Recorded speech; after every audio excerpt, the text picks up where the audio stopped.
Again, thank you, everyone, for coming. We're going to start with a little opening prayer from Sarah Gimbley.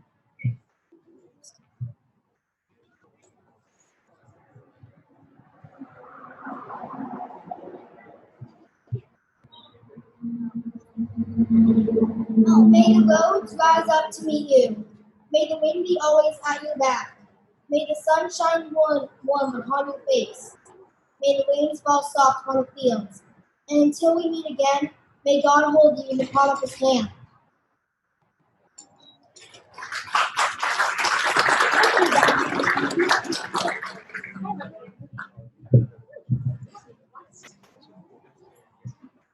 So I want to start and talk a little bit about my dad. He was a dad like most dads. He taught me to fish, to draw, to play softball, to ride a bike, and ski downhill real fast.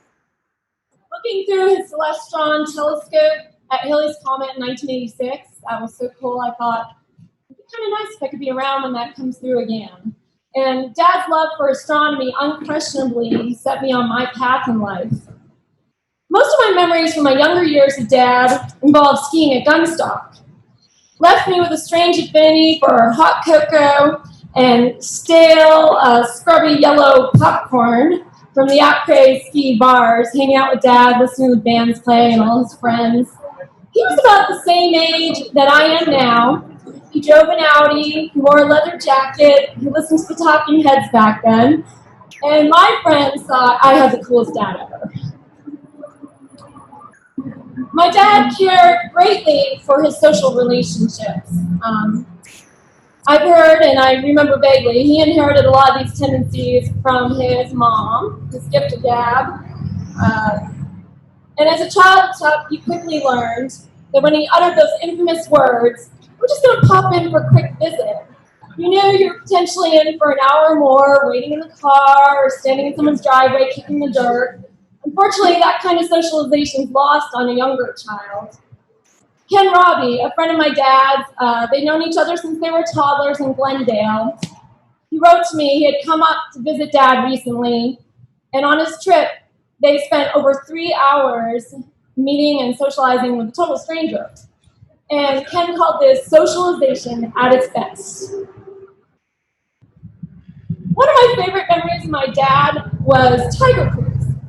In a pre-9/11, pre-COVID era, the Navy did this fantastic thing, Tiger Cruises, where a ship would come in from long deployment, and the ship's company or the air wing would get to bring family on board and stay up to 3 days at sea. Dad came aboard the Eisenhower, Nimitz-class aircraft carrier with over 5,000 people on board, and he got to run over that ship stem to stern, and he had a blast. He was probably the only Tiger on that cruise who spent over an hour in the machinery rooms for the arresting gear and the catapult system, and the enlisted loved him. My dad wasn't really a bookworm very much, but he did like to play games. He'd come down to visit, and he'd play with us and our friends, Trivial Pursuit or Scrabble. My husband had some neurosurgical colleagues, one in particular who had a sort of bravado as Scrabble royalty. You know the people I'm talking about. They're the people you always suspect to spend hours looking up 3-letter words with Q's and Z's and Webster's, right? So Dad beat these people with relative ease and aplomb. And for a man with no formal education, he kind of made me marvel. I admit that after that, I kind of looked at my dad a little differently. And I'm pretty confident that my dad is the only straight man in my whole life who will ever stand outside a movie theater and say to me, "Hey, let's go watch Little Women." Dad's personality did change subtly as he aged from the time I knew him as a child to recent years. He always was a proponent of focusing on the good and not dwelling on the negative. But I think it became more and more a lifestyle for him as he aged. And it was sort of a fitting motto for a man with the name Goodhue. And I never really ever heard my dad say anything negative about anyone. He might have cracked a slight disparaging remark about the oddities of someone's character, but he would be equally self-deprecating. And that was a trait that I picked up on quickly as something I wanted to emulate in my own life, because he always put people at ease. and he always seemed to fit right in wherever he went. Of course, crafting a fake press pass from an old ski pass helped him fit in on occasion. A few years ago, I started calling my dad with the intent of getting his life stories from him and transcribing these ideas down because I didn't want them lost. And he talked chiefly about two things. One was his music, and the other were his friends. As far as music, he reminisced over playing harmonica with Hunter Hayes and Jimmy Buffett at the Sunrise Theater. He remembered when Tom Petty would come up to Gainesville and come home and give free concerts, and Dad would get a call and get to go up and play. He remembered meeting Bonnie Raitt through Doug McAdam in Vail, Colorado, and then getting to play later on with her in Florida. And he talked about his earliest years, getting to go see the Allman Brothers in Concord with John. And he likes to tell the story where John went out of the room for a bit, came back, couldn't find Dad, and Dad was on stage playing 3 numbers. More importantly, Dad enjoyed talking about you. He had so many wonderful things to say about so many of you. And I know a lot of you don't know me well because of our military lifestyle. We've had to live down in Maryland. But I wanted to include so many of those loving remarks he had for all of you. But suffice it to say that Dad was clearly overwhelmed by the kindness you all showed him on a daily basis. And most importantly of all, Dad talked about Max. He talked about the special closeness he had bringing Max up. And he said Max was a kind-hearted boy full of mischief. And I laughed because that sure sounded like my dad, if I had known my own dad when he was a little boy. So I want to conclude this with a special message that Dad left for Max. But really, these are words for everyone. I want you all to take these words home with you today, to let them resonate in your hearts. Dad wanted us to know, respect other people's ideas and try to understand where they're coming from before you make any judgments about people. Most importantly of all, love people for who they are. Thank you so much for coming today.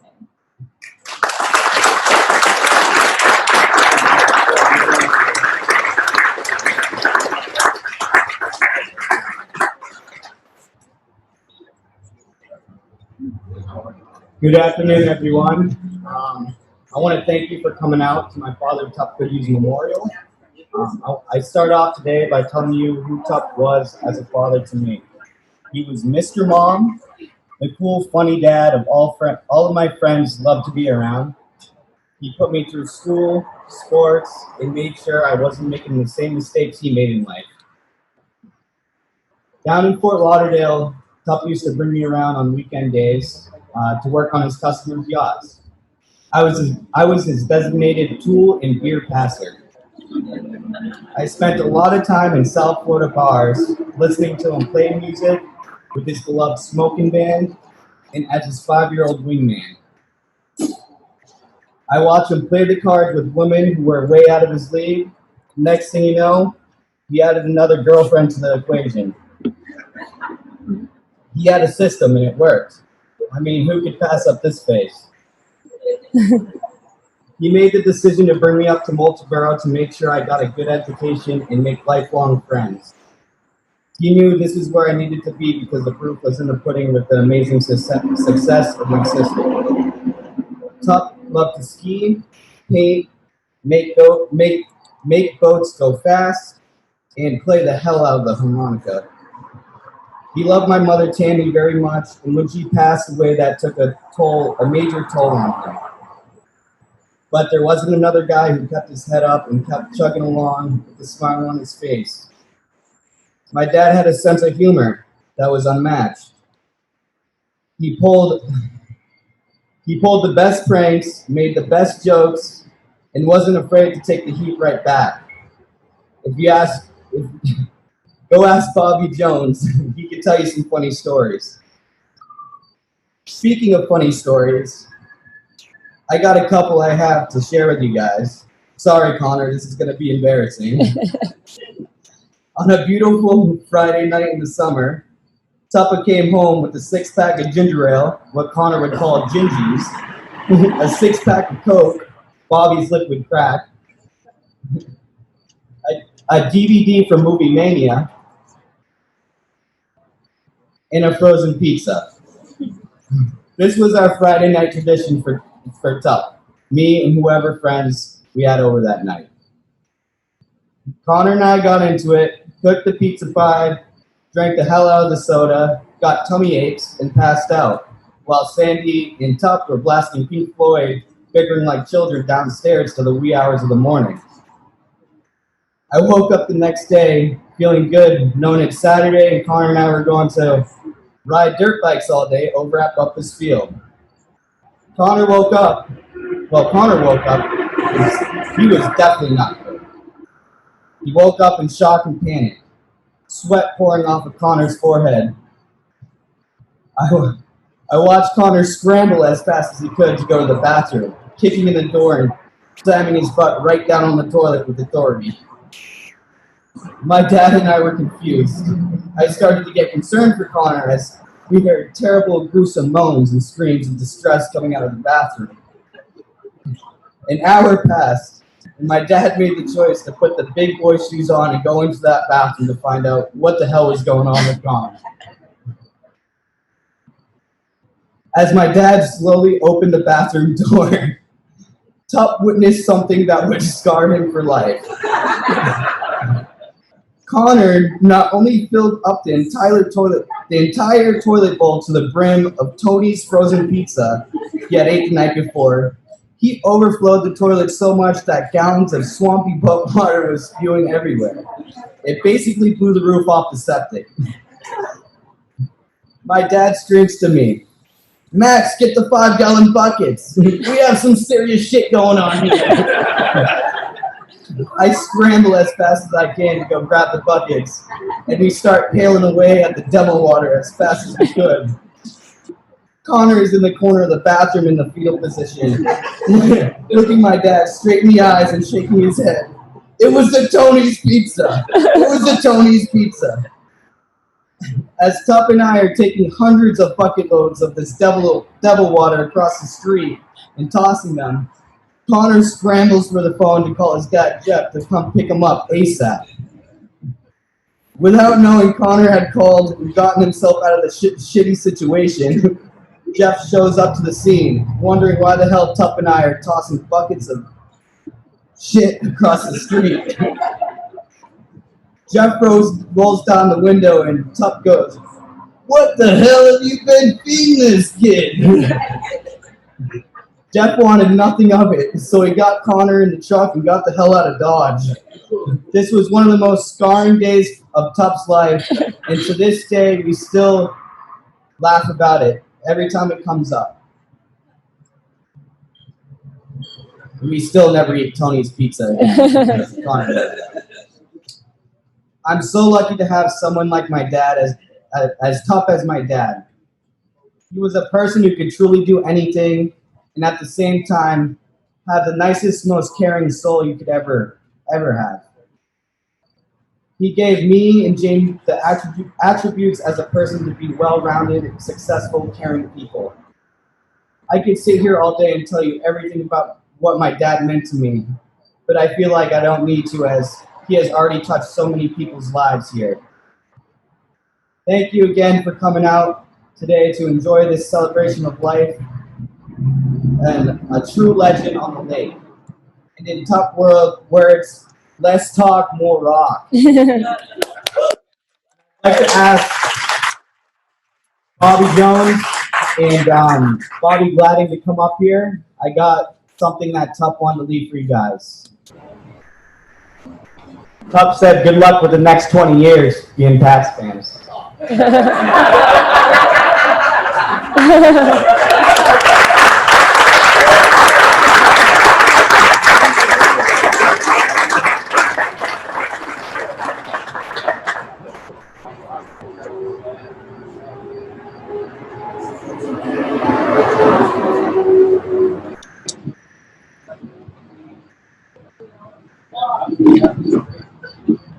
Okay, next, Jenna Finley, Tup's granddaughter's going to perform Songbird by Caitlin Mack.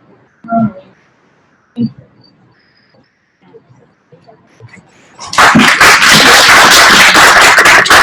you.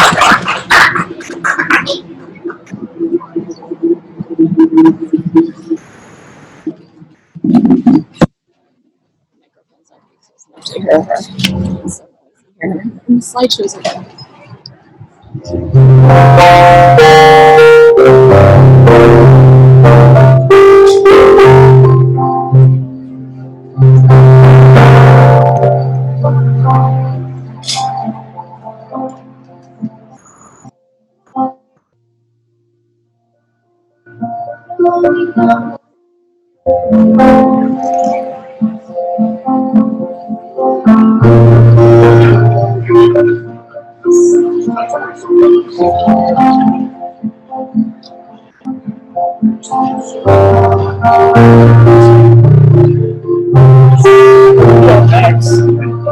I made it.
Good afternoon, all.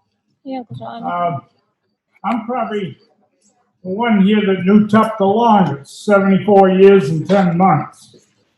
And I'll tell you, growing up in the boatyard was an experience that the both of us, it changed our lives, it turned our lives into something special. But anyway, Tup was something special in Center Harbor, too.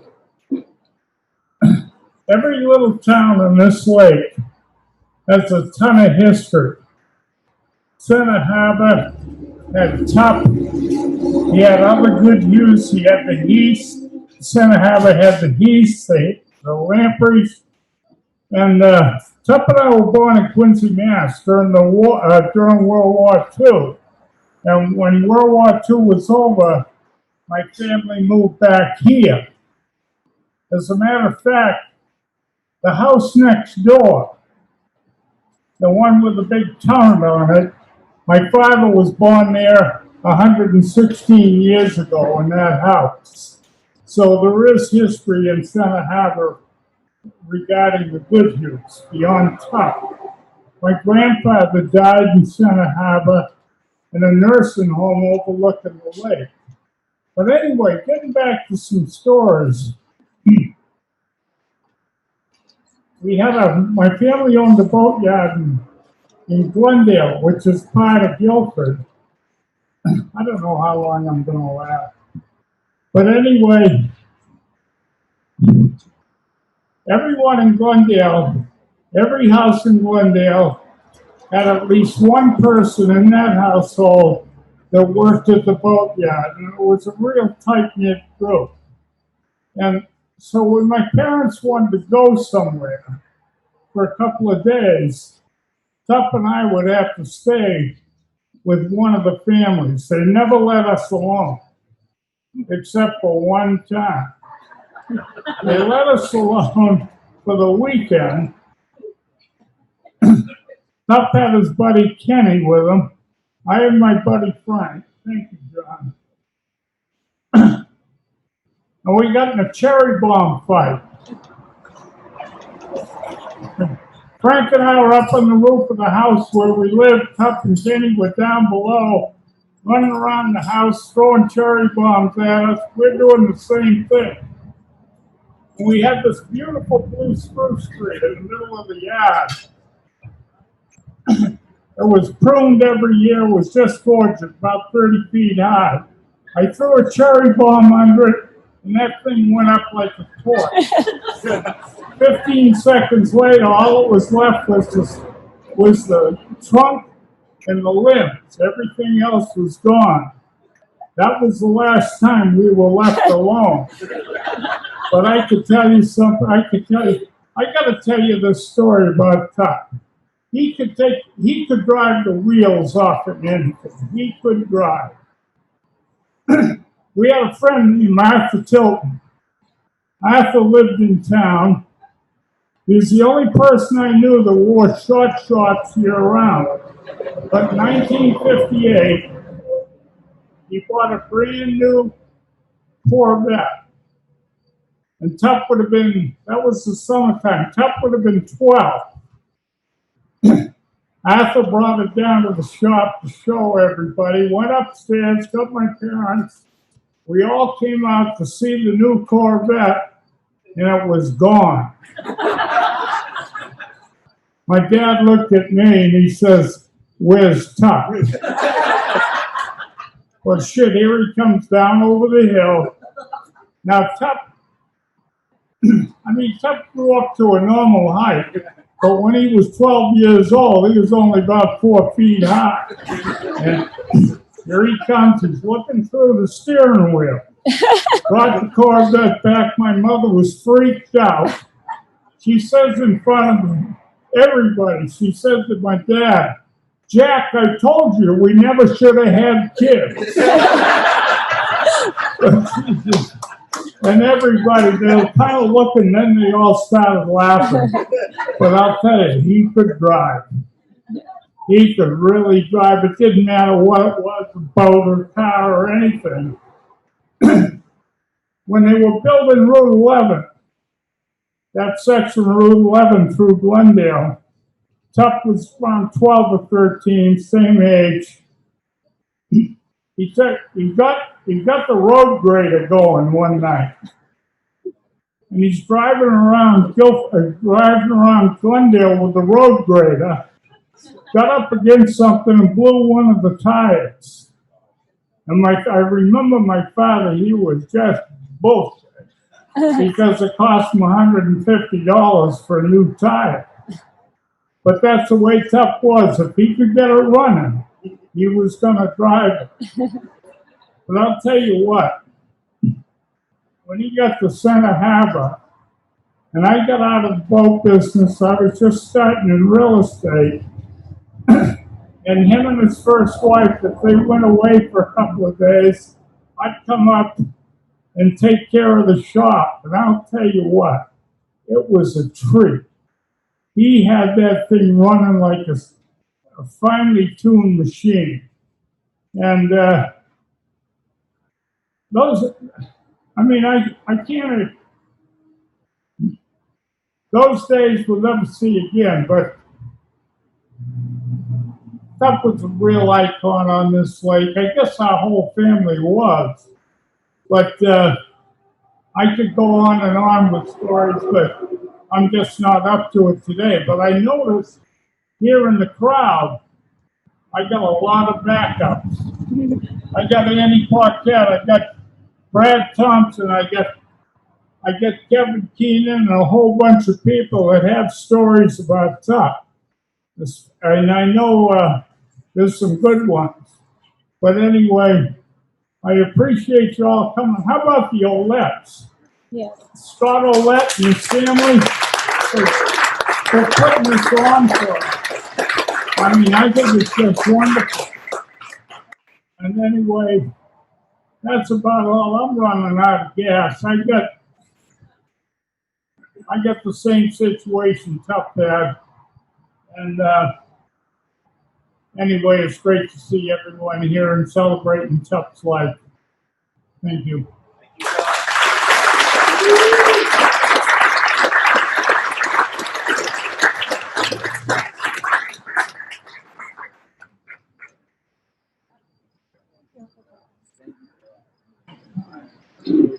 My dad had a special request that he left me in a letter a couple years ago.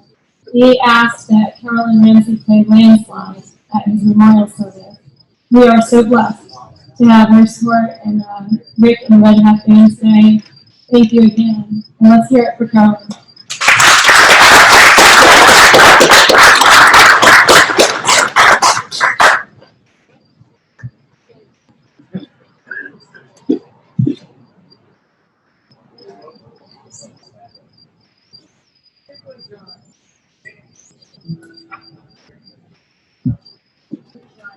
Check 1, 2.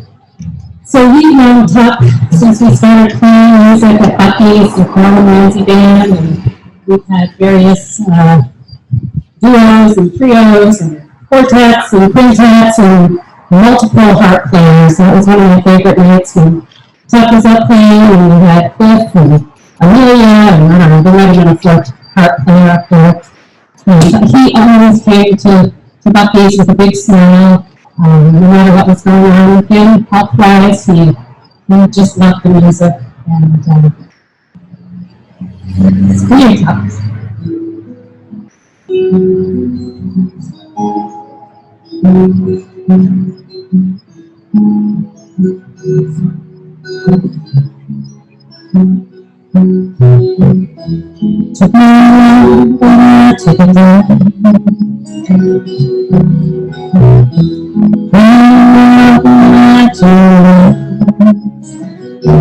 I saw my reflection, so covered to the outside, like the day. Oh, the sky was there. The child within my heart, right above the clouds, so good and changing. Ocean tides and all the seasons of my life.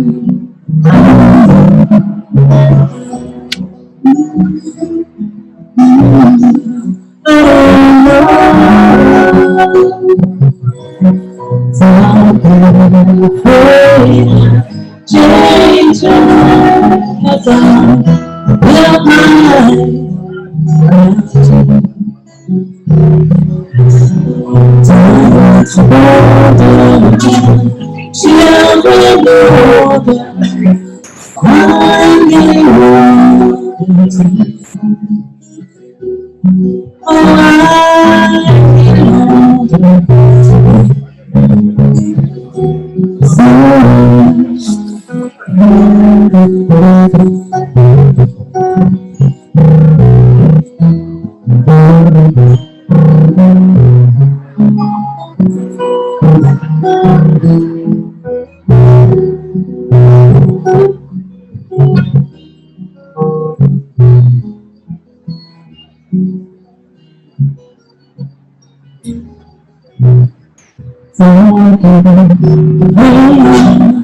Changing the time, will my life so older again, children older, I'm getting older.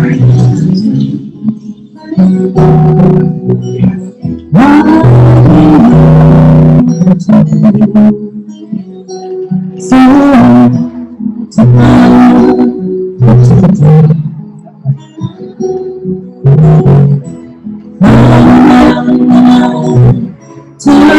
around and see my reflection. Snow on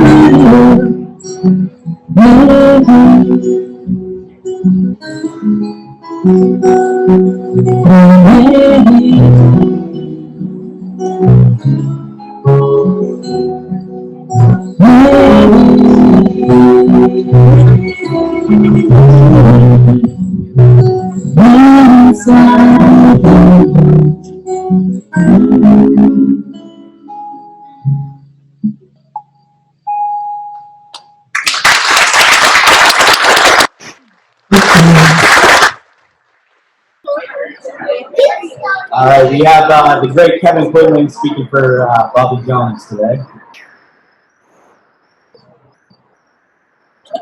That was a beautiful song. Thank you very much. It was well done. I guess Bob's a little overwhelmed by that dolphin shirt, so he's asked me to read his letter for him.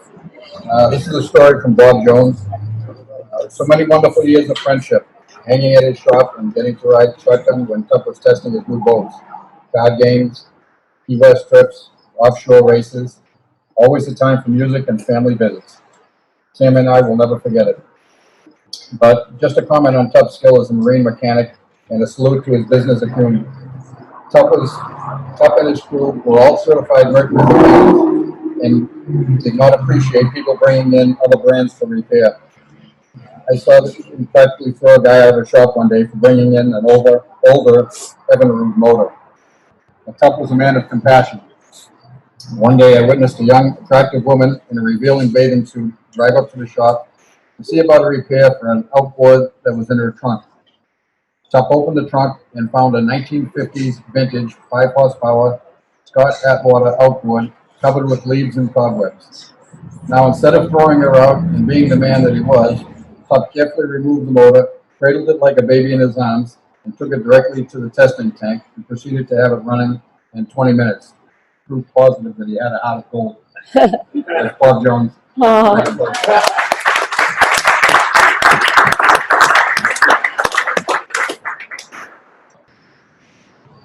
Some of you might have gotten a Zoom poll on your brochures. You know, we are Zooming this memorial service to other people who couldn't be here. And one of the poll questions I just put up was, what was Tup's given birth name? About 67% of the attendees on Zoom got this right, which I found surprising. But anyone want to volunteer an answer? Right, Frederick James Goodhue is the correct answer. And now I'd like to open the floor to any questions. Hey, how about a hand for the Red Hat Band here? We're going to miss you guys at Santa's Fair this year. Maybe next year, huh? Hey, welcome everybody. They broke the mold when they made Tup Goodhue. He was a special friend. He was loyal. He was very creative. He was an artist. And he was a great mechanic. And he would do a job for me. He worked for me for about 9 years. And I had seen Tup over the years when I was growing up. Tup is 4 years older than myself. And he had a black Mustang with gold stripes on. It was a Hearst Mustang. And to have one of those cars back then was something else. And he actually grew up and graduated from high school at Tompkins Academy in Massachusetts. So when he moved back up to New Hampshire after graduating from high school,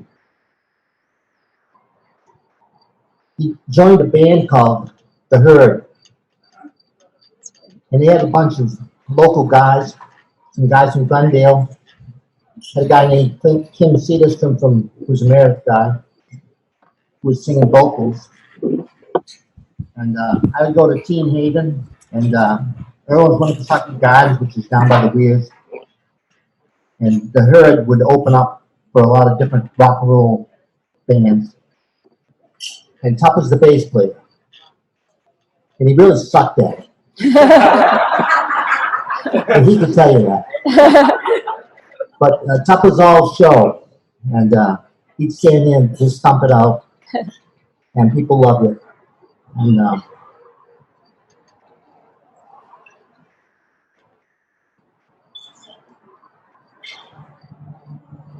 Tup would hang out at the Margate. Anyway, there was a place once we turned 21. And he ended up playing bass for a band called the Senorita Brass. Anybody remember that at the Margate? That was one of the places too big. And they went on the road. They saw Tup one night, or Tup saw them at the Margate. And I think he might have fallen in love with one of the girl singers or something. Yeah. He went on the road with him. And, anyway, he could go to catch music. He was always more into the blues. And not too many people around here were playing the harmonica, so it was really kind of special.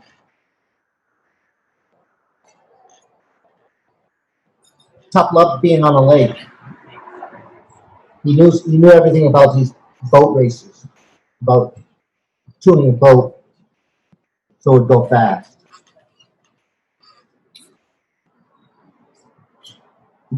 Brother John was telling me about the time that he talked about him stealing a Corvette, the town grader. I remember a day that Tup told me about him when he was like 13 or 14 years old. Stealing the town of Glendale's fire truck for the Sunday afternoon. And the fire station was right next to Glendale Marina where Goodhue Marine was. And Tup happened to go in the back door one day and he saw the keys to the fire truck still in the ignition. And he took it for a joyride and had the fun of his life. You know, I guess his father really gave it to him when he came home, but it didn't matter to Tup.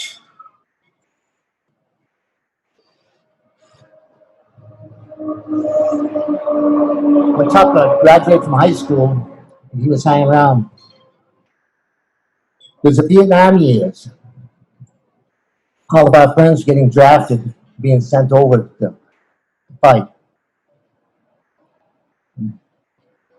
Tup and myself and a whole lot of others didn't want to go over there.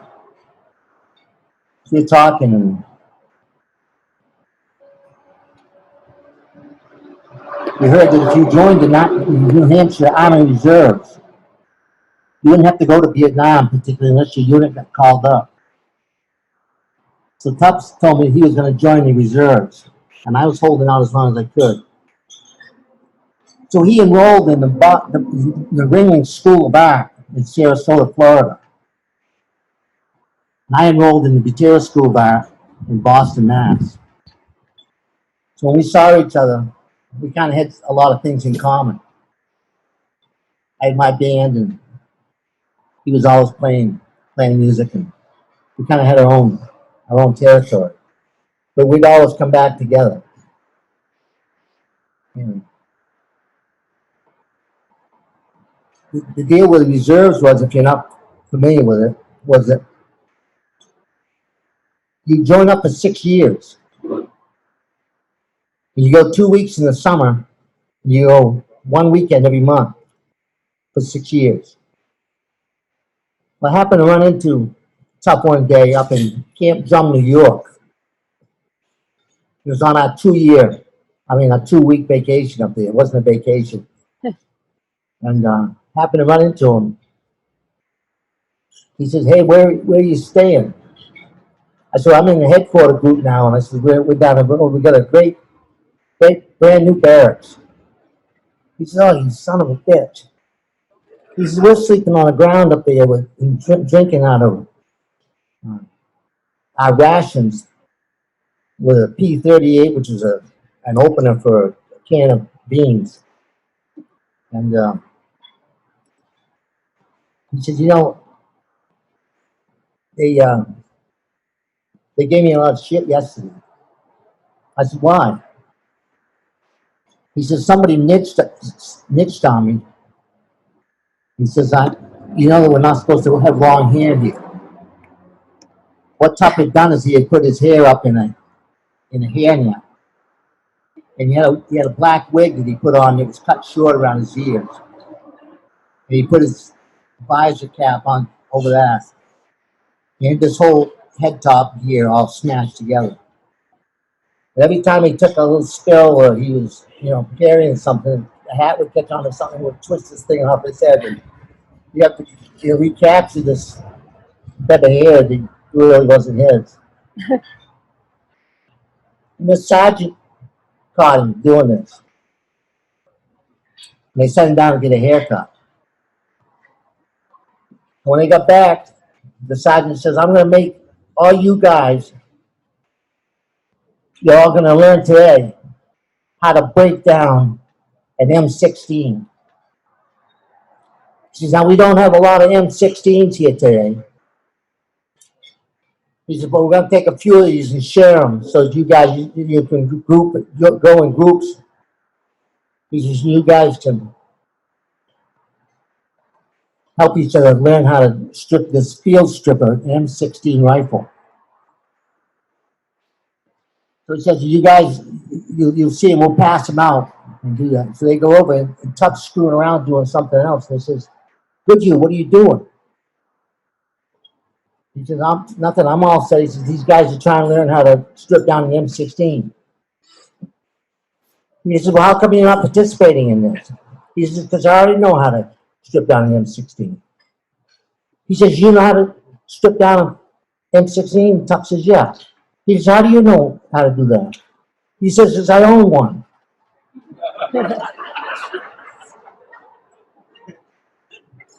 I was Tup.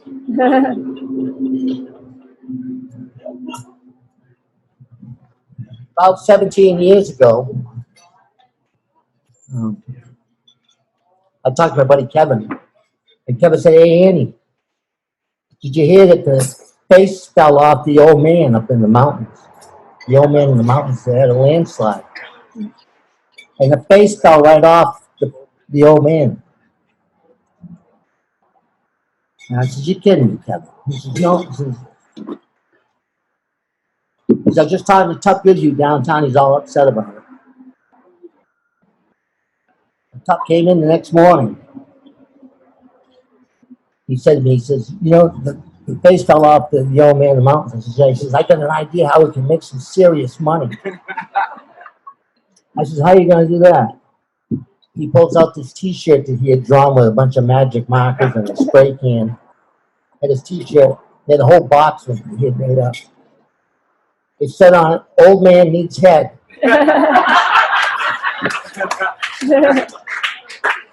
Does anybody buy one of those T-shirts? All right, back to you. And he always had a way he was going to make $1 million. Like he really thought this was the one.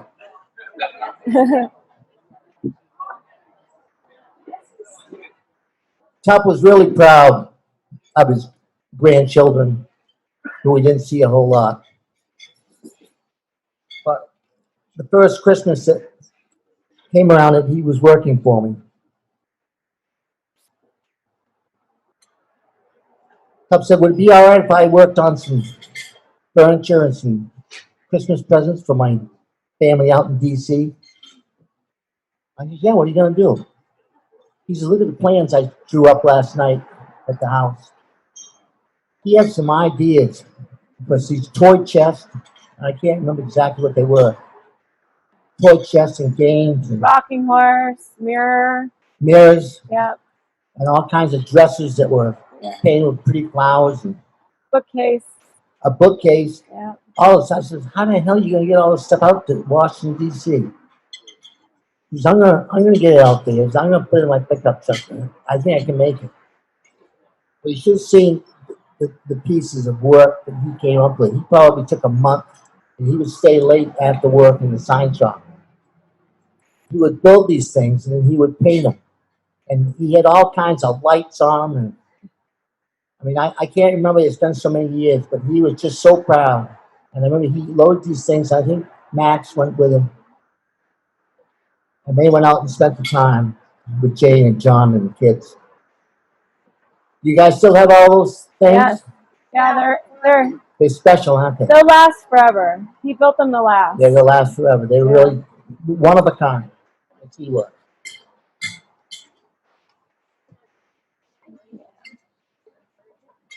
When I first met Max, he was just a little guy.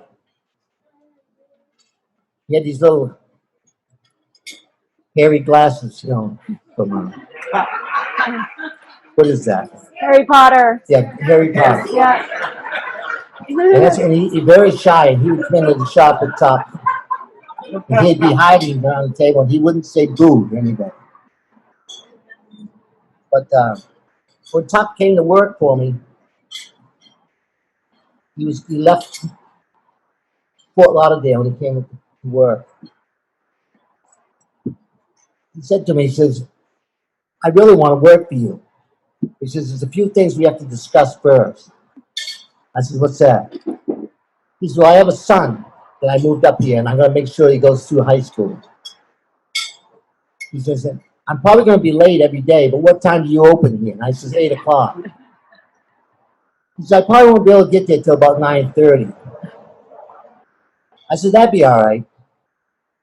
He said, I got to go to the post office in the morning, and I got to go down, and I got to make sure that Max is in school every day.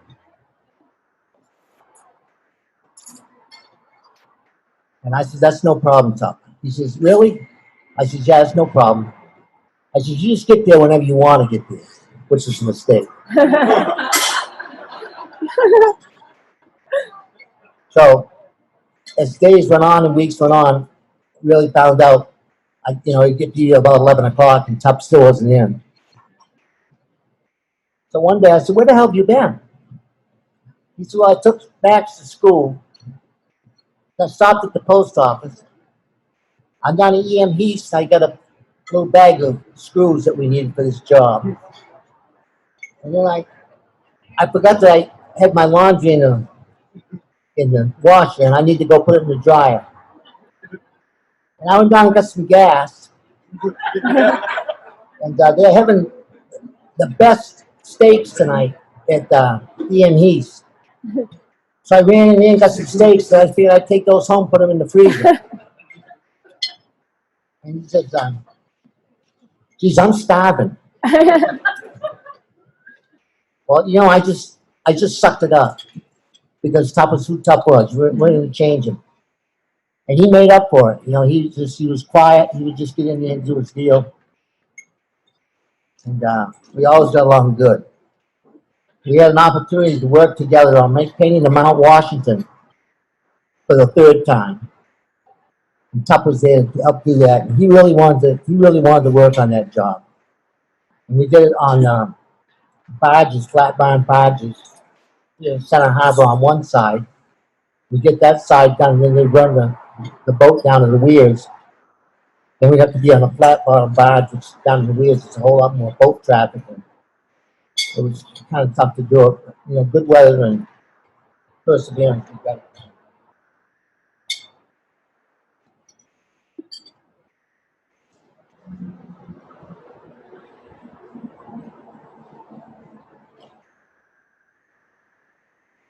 Another thing they did to show how proud he was of Jane. She graduated from the Naval Academy, I guess, whatever it is. Correct me if I'm wrong, in D.C. there. And he bought a brand new motorcycle. He told me, I'm going to have this thing all repainted. I'm going to repaint this thing, the tank and the fenders. I said, so what are you going to change it to? I mean, this thing looks beautiful. My daughter is flying. She's a pilot, and she's flying these big jets for the Navy, right? Is that? They weren't fighter jets, were they? Were they E2. demonstration? E2. K-18s or something? E2C. Huh? E2C. K2C. E2C. Anyway, he went out and he got this motorcycle all stripped down, took the fenders, everything off at the tank. He had that thing sprayed with the metallic blue and the yellow, the gold, and it was a mirror image of these jets that she piloted. He was so proud of that. He was so proud of it. Another thing that Tup involved me with was probably now it's been 10 years or more, but he said, "Hey, been out to the nipple lately?" I said, "No, it's December." He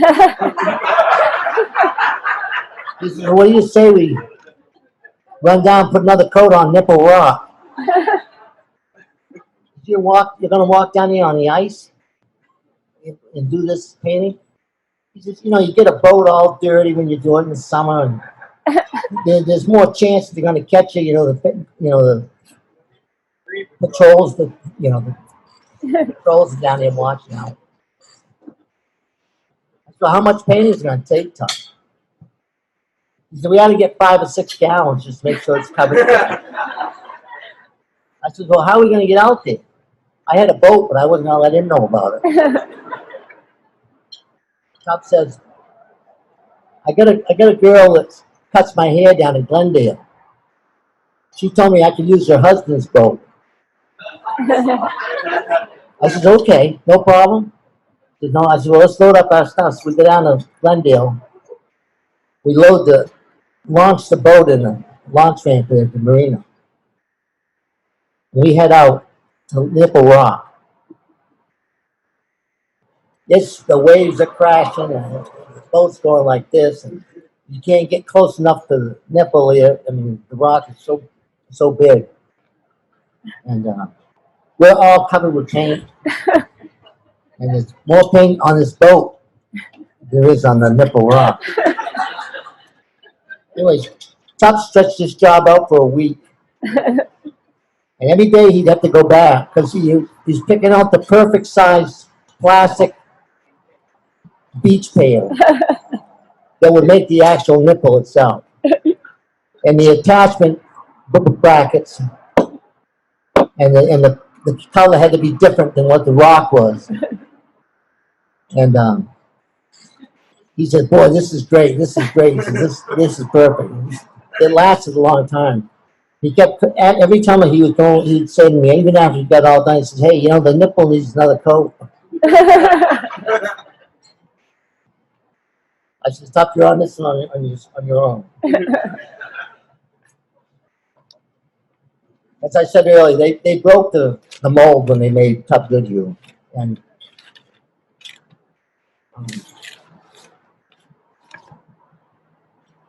his daughter Jane told everybody what the famous uncle was that he was named after. But Tup did change his name to Tup Goodhue.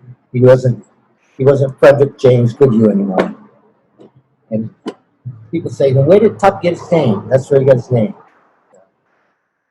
I loved him so much, and I know all you guys did too. Thanks a lot. Okay. My name's Brad Thompson. I grew up with Tup in the early days. Glendale, going to school, the school bus. I got a couple of stories that are worthy of public knowledge. First thing I want to add to Annie's story about the reserves. The thing I remember about Tup is he was going in for another physical, trying to figure out a way to get out of it. He and a couple guys decided that they needed to up their sugar content. Tup drank 30 12-ounce bottles of Tab the night and day before when he went in for his physical. They immediately recognized it, diagnosed it for what it was, and put him in a motel for 3 days, and then gave him another physical. As John said, growing up in Glendale around the boatyard and on Lake Winnipesaukee was sure a boring existence for a teenager. Tup and I were just that, along with a lot of other guys. We're always looking to raise hell and do stuff different. I think we were at an age of probably 15 or 16, not really working full time. We spent a lot of time on the lake. I, by then, had a boat. Nothing like having your own wheels on Winnipesaukee.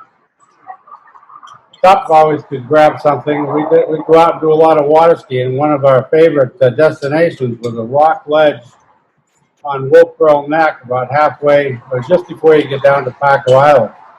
In those days, there wasn't a single structure from Bond Bay all the way down past Paco Island. So we'd water ski down there, and 3 or 4 of us stop in and do some swimming, jump off the rock, which was probably 12, 14 foot high in the deep water. And it was pretty much a given that when the Mount Washington went by, and sometimes it went inside Paco and sometimes out, line up, let's shoot the moon. So this certain day seemed worthy. The mount came inside Paco, we all lined up and dropped our bathing suits and shot the moon. Laughing, and it's another regular occurrence. About 4:30, 5 o'clock, or whatever it was, we get back to the boatyard in Glendale, and here comes Tup's mom, Edith, screaming, with 2 old sisters right behind her from Brainford. They come up every so often. Everybody would just kind of get out of the way. Edie proceeded to chew on Tup, and immediately went to me, myself, and the other 2 guys that were there. Gave Tup a big hug and said, "Why did they talk you into it?" This was fairly common stage of what Tup got away with from the rest of us, including John. When the 2 of you guys were lined up for fault, John got the blunt of it, and Tup was always a little favorite. Another example of that, and it goes along with his love of cars, I guess, now that I think about it. They were building the bypass and had finished building it. That's the new stretch that comes down from Lily Pond to Sawyers and then down to El Lacoya. And that was probably 62 or 3 or 4, sometime in that range. One night, out of boredom and nothing to do in poor old Glendale and around the boatyard, Tup decides we need to have a drag strip. That's a nice long straight stretch of road, and back in those days there was a lot less of it. So we raided the paint shop at the old boatyard, which was, I think, now it's probably the new boatyard. White paint and brushes, went down and measured out what we thought was close to a quarter of a mile, put a couple big strips across, jumping in the bushes when a car would come along, and rode on one side, finished, quarter mile down the lane, the other side start. We got the hell out of there. We can, boy, what a good idea. Tomorrow will be dry and we'll go try it. Well, it wasn't until probably 2 days later, who comes down the dock, we're all working, here comes Tup's mom, Edith. Quick chew on Tup, and immediately goes to myself, and Ken Davis was there. The 3 of us, Ken and I, were the cause of the problem, and Tup was the innocent bystander. That's the way it worked. Yeah.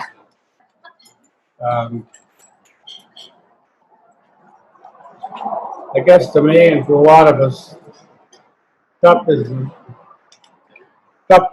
that praise. He earned it. He's a great friend to all of us, and I miss him. Thank you. All right, we have Kevin Keenan on the mic here. I'm going to start a trip down afternoon. I met Tup back when the water ski racing started. Remember Tup had I get it wrong, Brad, remind me, an old Crosby, but I think he pulled it off the bottom of the water somewhere.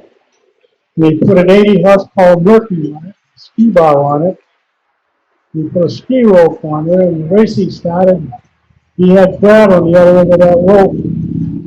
And the sport started to grow almost immediately.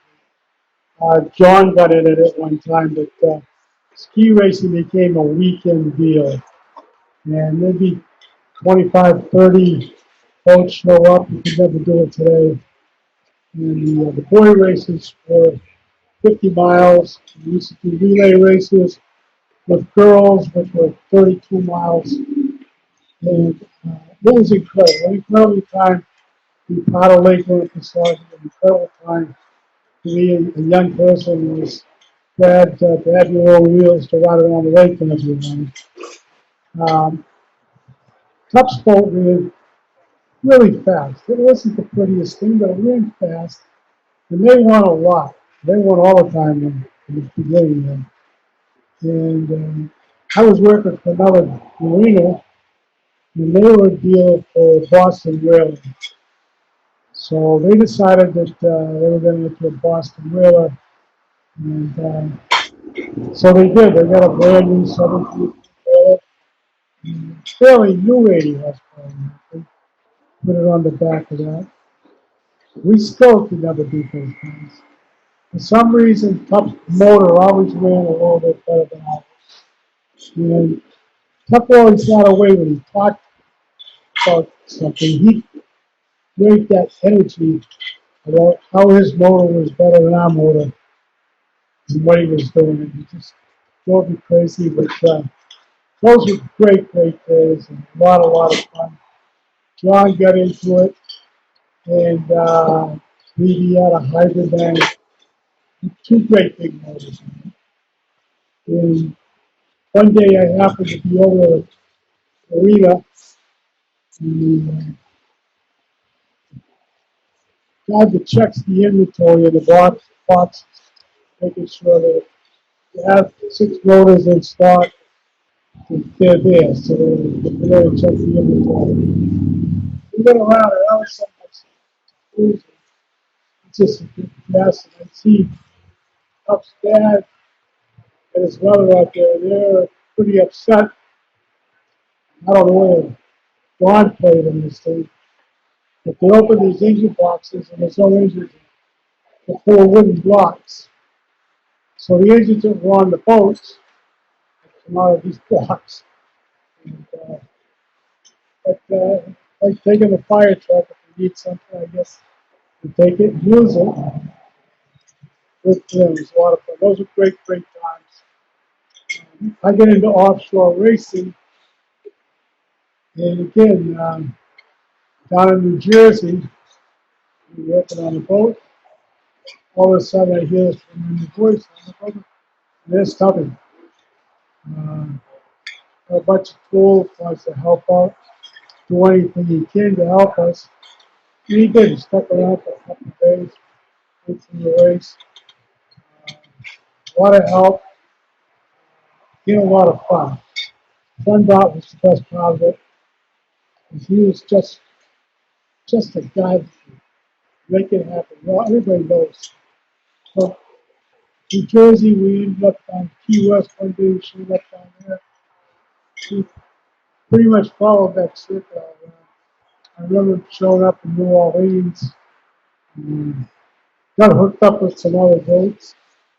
But he was always checking in and always ready to help out, always ready to go.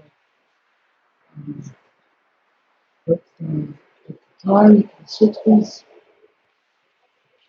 we went friends with Tup Goodhue and Miss Rock, and John as well. This was a great get-together day. Tup smiling down happy as hell. I'm going to thank everybody. Thank you. Thank you, Mr. Okay, we had one more poll question that really stumped all the people on Zoom, so I'm going to throw it out there. And the way I tricked people was because there's truth in all these answers to how did Tup cripple his right index finger, but only one of these incidents actually resulted in an injured finger. So for answer 3, we have he sliced it when he crashed in a serving cart at a family reception after a daring midair dance moves to Van Halen's Jump.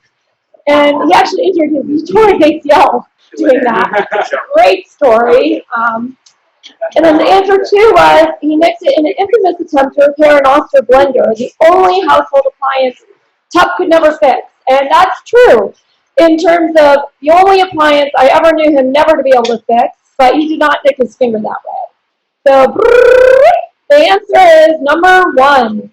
He nicked it off the top by a rotor of his remote control helicopter. This thing was so authentic. And he had put a little plastic ET in it. And that was a thrilling part of my childhood. So thank you.